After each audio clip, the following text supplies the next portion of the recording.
Alrighty. Hey guys, how's it going? It is Joy. I am back yet again with another live. I hope that everybody is doing well and I hope that everybody is staying safe. Sorry about that, you guys, that's an airplane. But yeah, happy Thursday, guys. How's everybody doing on the Thursday? Thursday vibes, you guys. So I wanted to kind of do something a little different. I wanted to come on a live and talk to you guys about a topic. But before I do get into the topic, I just wanted to say thank you guys to those of you that have donated to the mental health events 2006, excuse me, 2026. I said 2006. That's how long I've been dealing with narcissists. But yes, the meet and greet events, you guys, 2026 is going down this year. So I'm super excited. If you have left a donation, thank you. And please continue to keep doing so. Um, so yeah, and then also I do have an announcement. So for those of you that are in Florida, if you're in South Florida, please come out to the event that I'm going to be hosting on February the 28th from 11 a.m. to 1 p.m. If you are going to be coming, please feel free to send me an email after this live. Excuse me, that way we can get in contact and I can send you over the address so that way you can get information about that. And just so you guys know, refreshments will be provided at the event. Everyone will meet one another. We'll all have our time to share our mental health journeys, how we can all, have mental health improvement, mental health empowerment, and just discovering ourselves. I think that this is the flyer right here. I know you guys been seeing me post. So yes, come out to the event. It's gonna be great. It's gonna help a lot of folks. Like I said, personal development, healing, recovery, self-discovery. We will have some guest speakers, the people that they're gonna share their mental health journey, things like that. And so not only are we going to be doing an event down here in Florida, but I'm actually planning to do one in North Carolina, New York, California. So if you want to be a part of that or get involved in any way, please reach out to me today. We can, discuss that through email. We can get on the phone and we can talk about it. So that's going to be really good. So yeah, that is super exciting news. I'm really just looking forward to, meeting new people and just connecting with folks in the community. It's truly needed, you guys. So yeah, I did want to note that. And like I said, if you guys are wanting to donate to the GoFundMe for the meet and greet events, please feel free to do so today. And I will give you guys a shout out. Like I said, this is a really good cause. I'm going to pin it in the chat here too. But yes, please feel free to do so today. And also share it with a friend, share it with a family member. You never know who it can help. So yes. So yeah, let's go ahead and get into the top, guys. And you know what's crazy? Like, I've been wanting to talk about this for so long. I myself have had firsthand experience of a narcissist trying to provoke me.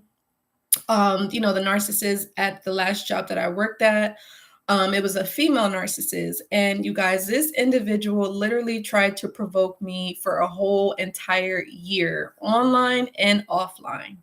So if you can only imagine what I was dealing with. Let me take a look here. Bear with me, you guys, one moment. And if you guys, and I was going to tell you guys this too about the mental health meet and greet events.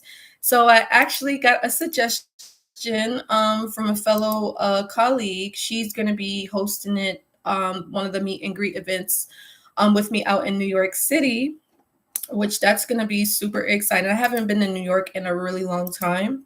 So it's going to be really good to get out there. But I did go ahead and I created a group.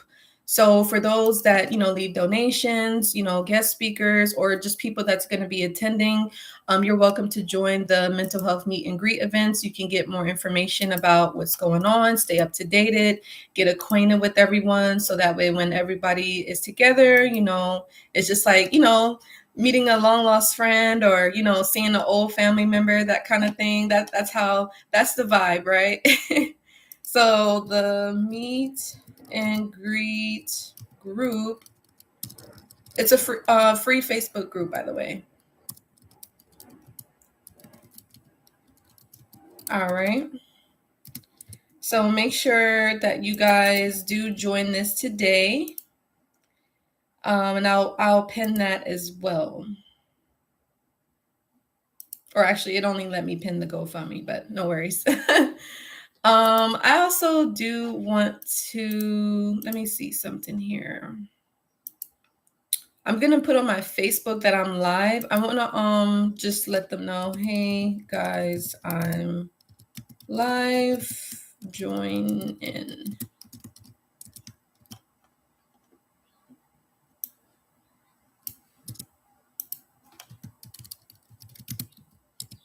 Live soon. Join in.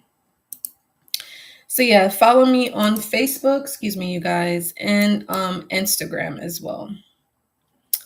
So let me just do this, and then we can go ahead and get into the topic. I just want to make sure that you guys are following me on all avenues here. All right, perfect. So yeah, I thought about this topic, you guys, because I'm like, I know that I am not the only one dealing with something like this, as far as, being provoked by the narcissist. Now, you could have normal people too trying to provoke you as well.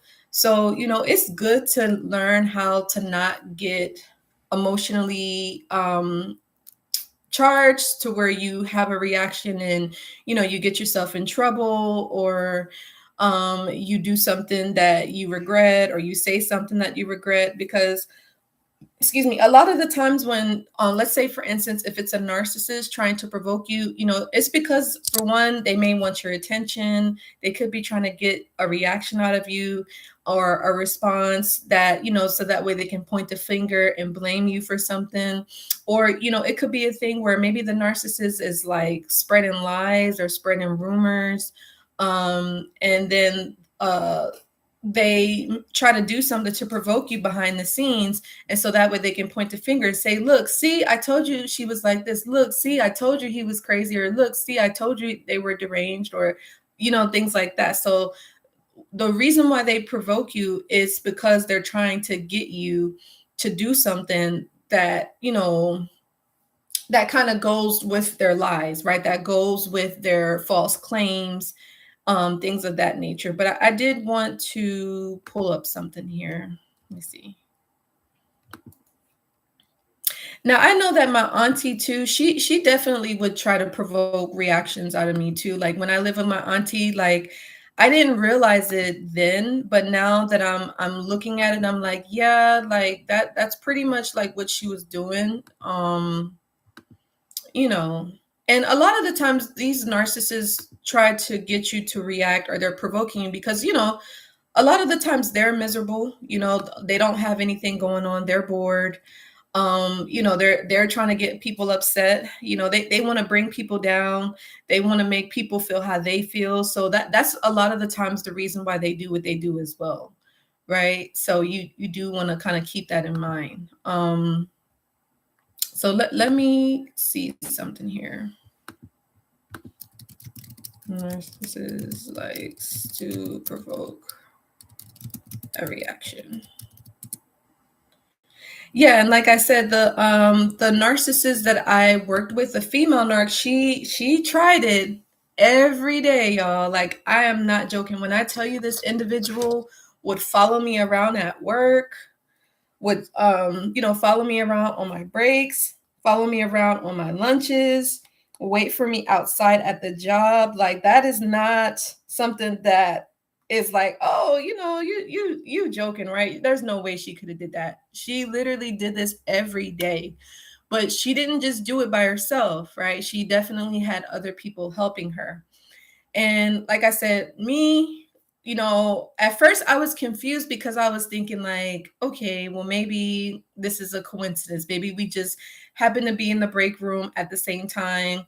Maybe we just happen to be at the lockers at the same time, or maybe we just happen to leave, um, you know, the particular job at the same time. I wasn't thinking much of it. So, but yeah, after a while, I was like, wait, something is not right. And then I was thinking, like, well, she's probably doing this on purpose. And then that's when I realized, I was like, oh, she's a narc. And that's when I kind of put two and two together. And I knew that we were like friends with the same person. And I was like, oh, that's what she's doing. And like I said, because I had that experience with living with my aunt for 5 years and also dealing with a male narcissist for 4 years. So at that time, like before, I even started talking about narcissism, I guess how what led me onto this journey, having the experiences of living with a narcissist, dealing with a narcissist too at the same time. And then also after I want no contact with both of those narcissists in my life, I would say it was like the beginning of 2015. I ended up meeting a borderline, an individual that had borderline personality back in 2016. And luckily that was only for like 4 months. And, I could like, kind of cut that off and kind of go forward from there. So those were some things that I kind of kept in mind. You know what I mean? Let me see what we got here. So yeah.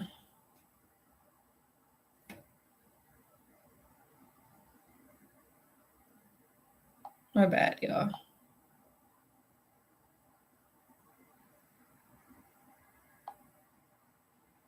So yeah, and but like I was saying, so I definitely was provoked. Like I said, I never reacted, I definitely did respond. But I never had the reaction that that particular female narcissist wanted me to have. Now, you have to really be in control of yourself emotionally in order for you not to have an emotional reaction, like I said, to where the narcissist wants you, because the narcissist wants you to go crazy, right? They want you to curse them out. Maybe they even want you to physically hit them. Some of them may want you to like curse them out or like do something. And it's just like, no, you do not want to do that. You want to be able to control yourself. But the best thing is, if the narcissist is trying to provoke you, is to get away from them and stay away from them. And I know previously on other videos, we talked about gray rocking. And I know the individual mentioned like gray rocking is good for, a short term, because, we both kind of decided that, okay, yeah, you can gray rock, but you can't gray rock forever, so you have to learn, like, because sometimes when you gray rock, it's basically just like ignoring, pretending like you don't see it, and like avoiding it, so the best thing is, like, if you can actually get away from a narcissist, it's best to just stay away and to not have no contact, that kind of thing, because once you recognize that they're a narcissist, you realize that they're your enemy. They're against you, and they don't support you. They don't love you. They don't care about you. And a lot of times they trying to sabotage you, sabotage like anything positive that you're doing. They could be trying to destroy your relationships, and like mistreat you, bring your self-esteem down, bring your self-worth down, and really just be a negative influence in your life. They may try to discourage you, they may bully you, they may demean you, degrade you. So the sooner, if you recognize this person as a narcissist, it's best to go ahead and just distance yourself if you can. Plan, like we always say, plan an escape, because it's really true. You really do have to escape these people, because a lot of the times they're not going to let you go so easily. Like a lot of the times they like to cling, they like to hold on to you, because for some, maybe you might provide something to them. Maybe you provide a good source of supply, maybe you're a good resource, maybe, they may like how you make them feel, or you give them attention, whatever the case may be. So, you have to kind of be mindful of what specifically the narcissist could be using you for, and why they may want to have you around, things of that nature. So yeah, I hope that makes sense. But I also kind of want to take a look. And again, let's do some more research about, how the narcissist likes to provoke a reaction. So you guys can Google this, but it says narcissists frequently provoke reactions because they thrive on controlling, validating, and manipulating the emotions of others. Yeah. A tactic often referred to as seeking narcissistic supply. Any emotional response, whether it's anger, sadness, or fear, serves as a confirmation of their power, importance, and control over the target. So again, the breakdown of why and how narcissists like to provoke reactions. The goal, narcissistic supply and control. So the validation of power, a reaction proves to the narcissist that they have influence over you. They feel superior when they can manipulate your emotions. And I know too, like even my aunt, she used to like to try to provoke reactions on me, like on special occasions, like for instance, on my birthday, or like let's say special events that I had going on in my life. She would like to either try to ruin it, or try to like turn it around and make it about her, and make it seem like those things or interests that I had going on were insignificant, and just try to destroy it pretty much, and then try to go off and do something else. So like I said, narcissists are miserable. And I don't know if I told you guys that story the last time that I ever see my auntie. When we went to the mall, she was pretending like she wanted to buy me something for Christmas. And pretty much the only reason why she went out with me that day was because she was trying to see if she still had control over me. Like if she can still have some sort of influence, some sort of say. Because remember, the narcissist is all about power and control and competition. And so once the narcissist figures out that they have no control over you, they have no say over you and your life, then the narcissist would like to try to either get a reaction, or they like to try to test you and see like, hey, can I still, get something from this person? Do I still have control? Will they allow me to get away with this? That kind of thing. So what she did was, we went out and she tried to pretend like she was buying me something for Christmas. And that was the tradition. When I lived with her for 5 years, she would always get me something for Christmas. She would always get me something for my birthday. I know when I graduated from high school, we did like a whole graduation dinner. We would travel a lot, and go to nice fancy restaurants, go shopping, and do all sorts of nice things. I'm not gonna lie, like when I first started living with my auntie, I was, I guess, spoiled. I got a lot, and my auntie was pretty well to do, I'm just being honest. But she was miserable. She hated her job. She hated what she did. And it's just like she was trying to influence me to do the same thing. I'm like, well, why would I do what you're doing if you're so miserable? That's, not making sense. You know what I'm saying? So, you do have a lot of that going on. But anyways, yeah, so like the last time that I ended up seeing my auntie before she took me back home, because it was to the point where she invited me to go out with her. We went to the mall and we were getting into an argument because she was like, oh, you should do this with your life. You should do that with your life. And the fact that I didn't agree, I was like, hey, I hear what you're saying. I hear your opinion and I respect it. But at the end of the day, I got to do something else. I'm sorry, but I'm going to go ahead and go this route. And she was livid, like upset, and long story short, she was telling me like, hey, Joy, the reason why I'm doing this is because I told your grandmother I wanted you to graduate high school. I wanted you to graduate college. And I saw you as a daughter, kind of using that as an excuse or whatever. But long story short, I ended up telling her like I didn't want anything from her for Christmas. And she was saying, and I told her like, hey, the way that you talk to me, and even like when I live with you, I was telling her like how I felt, and she's like, oh, I'm sorry you feel that way. To me, that's a big indicator of a narcissist, because it's like they really don't give a crap. That's basically what that means. I'm sorry you feel that way, because a genuine apology, it feels different. Like a genuine apology is like, hey, I'm sorry, I never meant to make you feel that way. What can I do to do better? Like taking ownership, taking accountability is something that a narcissist will not do. But if it's a narc, they'll just be like, oh, I'm sorry you feel that way, and just change the subject back onto something else. Like, you get what I'm saying? Like, they do not care about you at all. So so that happened, and then we left the mall, and then while I was in the car, because she was taking me back to where I was staying at. And all the while she's like, oh, well, you should move back in with me. She's like, you're going to have to do all this. You're going to have to do all that. A lot of narcissists like to provoke fear, and they like to provoke you to have a lot of guilt, and they want you to feel bad, right? Because remember, they're trying to control you. They're trying to manipulate you.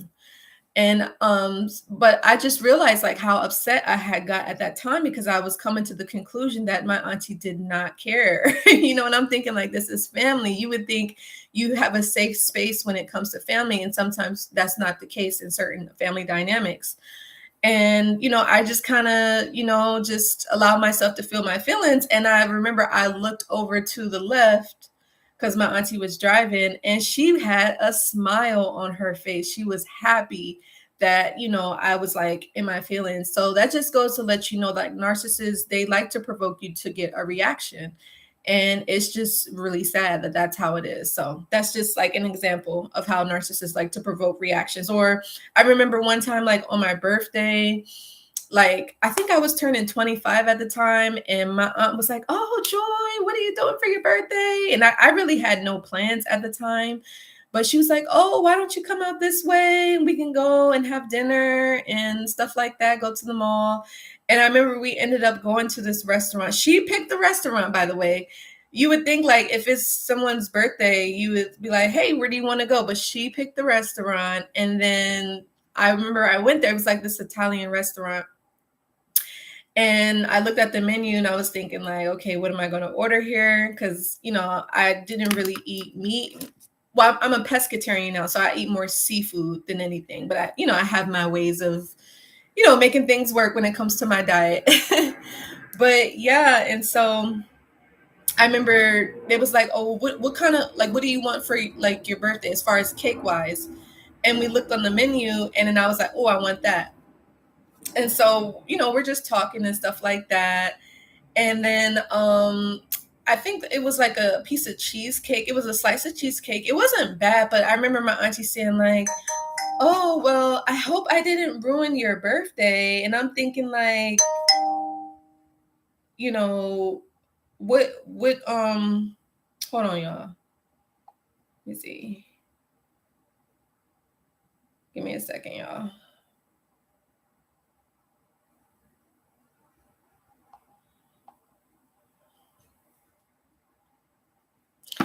Yeah, and so she was like, oh, well, I hope I didn't ruin your birthday. But the whole point, that's what she wanted to do. Like, you get what I'm saying? They want to cause that reaction. So, you do just kind of want to keep that in mind. But anyways, let's go back and break down how narcissists provoke reactions. So escaping insecurity, behind their arrogance, narcissists often have deep insecurities. Provoking chaos and creating drama allows them to distract from their own flaws and deficiencies. Alive in chaos. Narcissists often prefer negative attention to no attention at all. They may find excitement or a sense of purpose in creating conflict and drama. Like that's how it was with the female narcissist at the job that I worked at. Like she definitely loved attention. I mean, most people like attention. Me myself, I know this is gonna sound weird, you guys, but I don't really like attention. I'm not like, I would say I'm in between like introverted and like shy kind of sort of, but I think I'm more so introverted, if that makes sense. I know that's gonna sound super crazy, right? But anyways, yeah, narcissists, they like attention. So, but people, like most people like attention, but with a narcissist, it's like they demand your attention. Like if you don't give it to them, they'll do whatever it takes to get it. Like And it says the tactic. It says reactive abuse, debate and switch. So it says narcissists use a strategy often called reactive abuse. And I did make a video about this, y'all. So I'll try to see if I can link that video below. Because that was at the time where I was still at the job, when I was actually still around the narcissist that was harassing and stalking me while at work. And what's crazy is like I would she would watch my videos and come to work the next day and talk about it to like the people around her. Like it was the craziest thing, you guys, like the craziest. Like, I mean, like I said, I had been around narcissists, but I kind of thought like, okay, maybe I wasn't going to run into any more narcissists again. But, you know, having like working with a narcissist, I was like, oh, wow, like they are, it's heavy. Like, you know, how they are in person and how they trick people into hurting you. We're going to talk about that in a moment. But, okay, so yeah, it says narcissists use a strategy called reactive abuse where they deliberately push a person's buttons to provoke an outburst, only then to paint themselves as the victim. The playbook, it says they act innocent or calm while pushing you to the breaking point. Once you snap, they point to your reaction as evidence that you're crazy, unhinged, or abusive. Gaslighting, it says they may use your reaction to make you question your own sanity, denying that they did anything wrong while blaming you for the for the conflict. So yeah, I know that this female narcissist that I work with, she would be so calm. Like I said, I think that this person did this to many other people, and I guess like the harassing and stalking and the intimidation worked with someone else. So I guess that made her feel so comfortable with doing that to me, and I guess she felt like that was going to work on me. But you know, so but yeah, she was so calm. Like she would come to work and act like nothing was going on. And for me, I kind of did the same thing. So I guess I was kind of using like what she was doing against her, because she liked to pretend like she wasn't doing anything. So I was just like, oh, okay, I'm just going to pretend like I'm not seeing you harass me. I'm going to pretend like I'm not seeing you stalk me. And like she had like a couple other, it was females, and one dude that she had, he would walk by me. He would like always be around her and stuff like that. And I would be hearing her, and I knew like what she was doing, but I was like, okay, if you want to play it that way, then I'll go ahead and play the game too with you, but I'm gonna just be on the low about it. You get what I'm saying? And so yeah, sometimes you have to do that. But just think, you guys, let's say if I didn't know that she was a narcissist, who knows what would have happened? I probably would have had a reaction. I probably would have snapped, or you know, been like, who knows? But the thing is the narcissists, they like to provoke you to get you to react like that. Let me put my hair in a ponytail. I'm sorry, y'all, because this one braid, it just does not want to stay. And make sure you guys give this video a like, share, and subscribe. And like I said, I do talk a lot about this in my book called Employee to Entrepreneur, Tips on Surviving a Toxic Work Environment. So make sure that you guys go ahead and pre-order that. Make sure you get all of my books. And for those of you that have already purchased my books, thank you so much for the support. And if you have supported my channel in any way, I love you so much. Thank you, guys. All right, so yeah, now let's go ahead. The common provocation methods. So they'll do a boundary violation. So deliberately doing the opposite of what you requested or ignoring your limits. Small digs and mocking, using intimate knowledge of your insecurities to make cutting or hurtful comments. The silent treatment or ghosting, withholding communication to create anxiety to force you to chase them. Creating jealousy, triangulating you with others to trigger insecurity. And subtle sabotage, being intentionally late, doing tasks poorly, or losing important items. So that's how they'll try to provoke you. So I guess this narcissist did try to invade my privacy. So boundary violation, mocking, creating jealousy, and sabotage. Yeah. So trying to sabotage my job, trying to make people not talk to me, I guess, at work, or trying to like create a certain image about me that wasn't true. You know, the whole smear campaign, narcissists like to do the smear campaign. And so the whole point of them trying to get you to react is so that way you can fall into however they already smeared you, or they lied on you, or they made up false accusations or whatever, they use that against you, you know? And some narcissists even try to pretend to be you. They try to copy you, they try to talk like you, walk like you, dress like you, all types of weird stuff. And they're hoping that, you know, that's gonna get you to, like, I don't know, go away, or who knows. Let me see.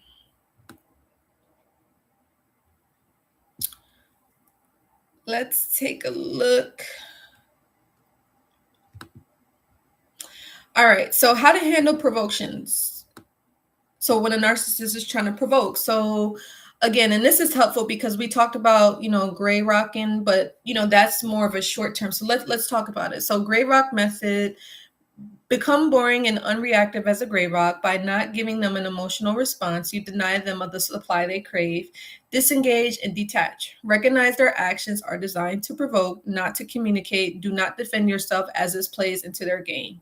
And you know what's crazy? Like, there would be times, because this went on for so long, and like I told you guys, like at the job, like I told my managers, I told my supervisors, I told all the bosses that this was going on. And there was something in me that wanted to say something to this narcissist so bad, but I was like, no, I'm not going to say nothing, because that's what they want. I was like, nah, I'm not going to do nothing. I'm going to just keep doing what I'm doing. And yeah, like karma took care of it. But I know that this narcissist was doing other stuff too. Like other stuff, like, you know, as far as like card stuff, information, like phone stuff. So, but I'm gonna do another video on that because I don't want this video to go on for too long. But we'll talk about more of what narcissists can try to do. Like some of them may try to steal your identity, you know, use your emails and stuff, like this weird stuff. Like it's crazy. But yeah, we'll do another video on it. But yeah, yeah, don't defend, like disengage and detach. Don't defend yourself, because that's what they want you to do. Set firm boundaries. While difficult, establishing and holding boundaries is a key to protecting yourself, although you should expect the abuse to briefly escalate when you do so. So, you know, and again, some of this stuff, like I said, doesn't have to be at the job. It could be like in your family dynamic. It could be with friends. It could be maybe even at church. It can be at school. You just never know. And then it says, go no contact or low contact. Limiting or removing contact is often the only way to stop the cycle of manipulation. The ultimate goal for the narcissist is to control the narrative. If they cannot get you to react, then they will be forced to face their own internal void, which they fear intensely. So yeah, that's what you have going on.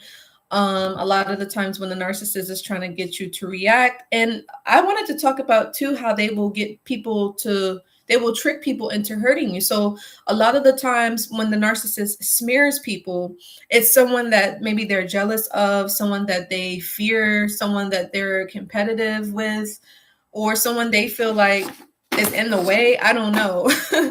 So, you know, they will try, like I said, get a whole bunch of other people to try to turn on you, or, you know, try to hurt you, or try to harass you or stalk you, like the whole gang stalking. They will trick people. And a lot of the times, these people are doing stuff to you and they don't even know, like, you're innocent all along. Like at the job that I was working at, I know that that female narcissist had been doing that to many other people, because it seemed like she was really good at what she did, at lying and stuff like that. And I'm like, wow, like how can you lie like that and like be okay with that and sleep at night? Like, I don't know. That's just me. I'm not a saint, you know, we've all sinned. We're not perfect at all. I'm not perfect, you know, and I'm still learning. I don't know everything, and I don't want to know everything because I'm a student, you know, but there's something that, you know, some things that I have mastered, and I'm grateful to God for the experiences of dealing with these type of individuals, because now I can go and help other people. But yeah, with a narcissist, they will trick people into hurting you. But the sad reality is that the narcissist is going to get theirs. But all of the people, because I think the reason why the narcissist gets other people involved, because they feel like then that particular person that they get to do their dirty work, they feel like they're not going to get karma. But it's like, no, you're still gonna get it too. Like, you get what I'm saying? Because God sees everything. God does not miss an address. And so it's just sad that, innocent people get hurt because of the narcissist, So, but I hope that this video was helpful. Like I said, I've been wanting to do this for a really long time. This topic, like I said, I've done this too before this topic. And like I said, I was doing some of the videos. If you look at my videos from like 2024, like the beginning of 2024, all of those videos, you guys don't know, but that female narcissist was harassing me and gang stalking me. That's how I could come up with those titles, was because I was actually going through what I was talking about at that time, y'all. It was, and I'm not gonna lie, like it did kind of catch me off guard. I'm like, wow, like, because y'all know that I went through it with my auntie and the male narc and the borderline, but I was thinking like I wasn't gonna have to go through it again. And I'm like, what is going on? Like, so if you can only imagine, and I was still working at that job at the time when I was making those videos, and that female narcissist was watching me at that time when I was making those videos. And then she would go to work and she would gossip and go and do who knows what, So, but luckily, like I said, I made it through, I survived, and I'm just grateful because God was watching over me. And yeah, but it can happen to anybody. So don't think that, you're exempt from this stuff. I'm not trying to scare anybody, but it's a reality. You have narcissists out there looking to target folks, looking to make people upset, looking to provoke folks, looking to make people miserable like themselves. So just be careful, make sure that you get the tools, the resources, and the support that you need, because you want to make sure that if this does happen to you, you are prepared. You know how to handle these kind of people, because they're not going anywhere. They're not going anywhere anytime soon. And us normal people, we're not going anywhere either. So you just have to be careful. So anyway, make sure that you guys do give this video a like, share, and subscribe. And I will see you all in the next one. And like I said, make sure, if you guys have not, go ahead and donate to the meet and greet events. I did want to let you know. So we have until the end of the month to meet the goal, you guys. So again, please donate. If you know anybody that would like to donate to the meet and greet mental health empowerment event, please feel free to share the GoFundMe link with them. And if you want to attend, reach out. If you want to be a guest speaker, reach out. The more, the merrier. We're going to be going from the south up to the north and to the west coast of the U.S. So reach out if you want to get involved in any way. But till the next time, I love you guys forever. I'll give you guys a hug. Ooh, I haven't done that in a while. But I will see you guys in the next video. Take care. Love you guys. Bye.